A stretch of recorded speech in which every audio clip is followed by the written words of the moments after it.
Assalamualaikum warahmatullahi wabarakatuh.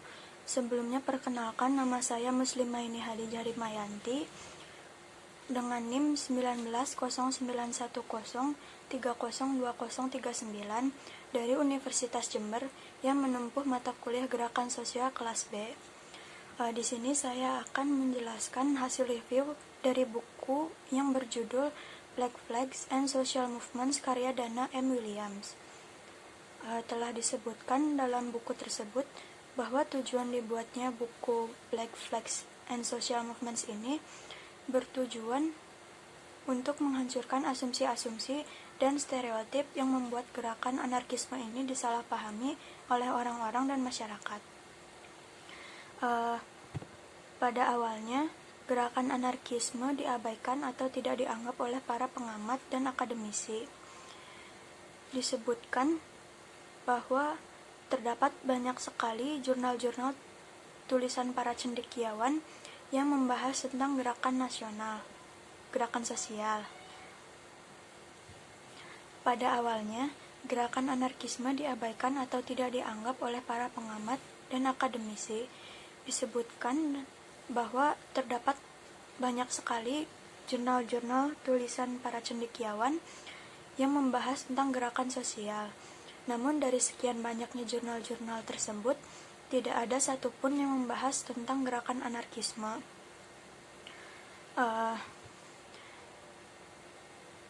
Secara sengaja, para ilmuwan dan pakar-pakar gerakan di Amerika Serikat menghindari pembahasan yang berkaitan dengan anarkisme.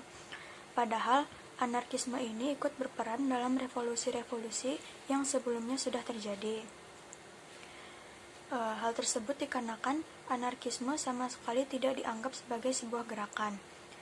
Bahkan beberapa sarjana berpendapat bahwa anarkisme itu sebenarnya tidak ada, dan meskipun ada, mereka hanya memiliki signifikansi dan dampak yang marginal, sehingga gerakan anarkisme ini tidak layak untuk disebutkan.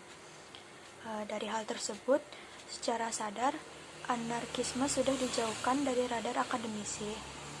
Bahkan keberadaannya pun direndahkan. Kemudian, anarkisme ini merupakan gerakan yang anti-otoriter serta kontradiktif, dan hal itu bertentangan dengan orientasi mereka. Mereka yang dimaksud ini adalah para cendekiawan dan sarjana yang bersifat reformis. Mereka juga memilih untuk mengkaji gerakan-gerakan sosialis lainnya dikarenakan tidak seperti gerakan anarkis, gerakan-gerakan tersebut memiliki suatu alasan untuk dikaji, yaitu baik alasan pribadi, politik, maupun profesional. Kaum anarkis ini pada dasarnya merupakan kaum yang anti negara, anti hierarki, dan anti kapitalisme. Gerakan ini pun menolak adanya otoritas. Gerakan kaum anarkis ini dikatakan tidak terorganisir. Pemimpinnya pun ada dengan cara ditunjuk atau dipilih secara tidak sengaja. Oleh karena itu, terdapat stereotip yang disebarkan oleh media massa yang entah dari mana asalnya, di mana gerakan anarkisme merupakan gerakan yang menimbulkan kericuhan, dan mereka tidak akan segan untuk menggunakan kekerasan demi mencapai tujuannya. Orang-orang pun menganggap bahwa anarkisme terlalu keras, kacau gerakannya, serta terlalu eksentrik untuk dinamakan gerakan sosial. Kemudian, berkat adanya stereotip tersebut, kaum anarkis seringkali berurusan dengan polisi. Mereka banyak yang masuk ke dalam blacklist, ditangkap, dipukuli, dipenjara, dideportasi, bahkan dibunuh. Hadirnya sosiologi yang mengkaji gerakan-gerakan sosial dengan beragam metode dan pendekatan berusaha mengkaji lebih lanjut anarkisme sebagai sebuah teori. Dan di mata sosiologi dan ilmu politik, gerakan anarkisme maupun anarkis itu sendiri dianggap layak untuk dikaji. Kata anarkisme sendiri merujuk kepada masyarakat tanpa negara. Dengan kata lain, anarkisme ini menentang sebuah negara seperti yang telah disebutkan sebelumnya. Namun, sebagaimana disebutkan dalam buku tersebut, meskipun dianggap layak untuk dikaji dan masuk ke dalam teori di sosiologi, anarkisme ini kurang dimanfaatkan oleh para pembuat teori. Hal tersebut karena adanya pengaruh aktivis yang acuh tidak acuh dan dalam upayanya membahas gerakan revolusioner anti-otoriter seperti anarkisme ini.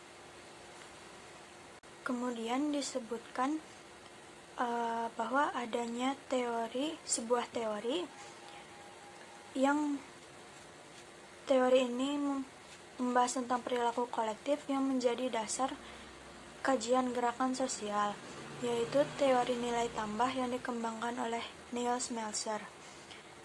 Teori ini berpendapat bahwa terdapat beberapa langkah penting yang diperlukan agar perilaku kolektif dapat terjadi, yaitu yang pertama, kondisi yang paling umum, yaitu adanya regangan struktural. Kemudian harus adanya sebuah konfrontasi struktural yang membuat perilaku kolektif. Lalu keyakinan akan keberadaan dan penyebarannya ke seluruh lingkungan sosial. Dan yang keempat yaitu faktor pencetus yang dapat menjadi pemicu adanya sebuah insiden di mana pemicu tersebut akan membangkitkan munculnya gerakan sosial. Dan yang terakhir yaitu periode mobilisasi.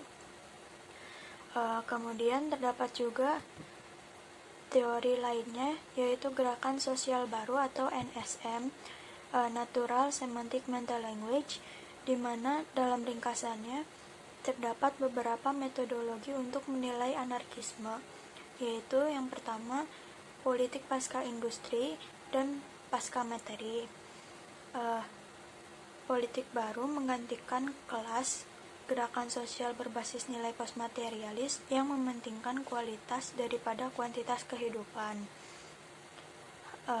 Kemudian yang kedua yaitu konstituen sosial baru. NSM atau Natural Semantic Mental Language ini cenderung menentang analisis kelas yang sederhana dan peserta gerakan dianggap berasal dari kelas menengah baru. Kemudian yang ketiga, organisasi anti-hierarki. Organisasi NSM didasarkan pada jaringan longgar, struktur horizontal, dan pendekatan partisipatif untuk pengambilan keputusan. Kemudian yang keempat adalah aksi langsung simbolis mengandalkan perhatian media massa untuk memunculkan isu-isu baru di depan publik. Tindakan NSM secara langsung menargetkan masalah pada sumbernya dan bertujuan untuk membawa perubahan budaya daripada mencoba untuk mengambil kekuasaan politik. Kemudian yang kelima ada radikalisme yang membatasi diri. NSM memiliki ambisi politik yang terbatas, menghindari skema besar dan fokus pada pertahanan masyarakat sipil terhadap gangguan negara.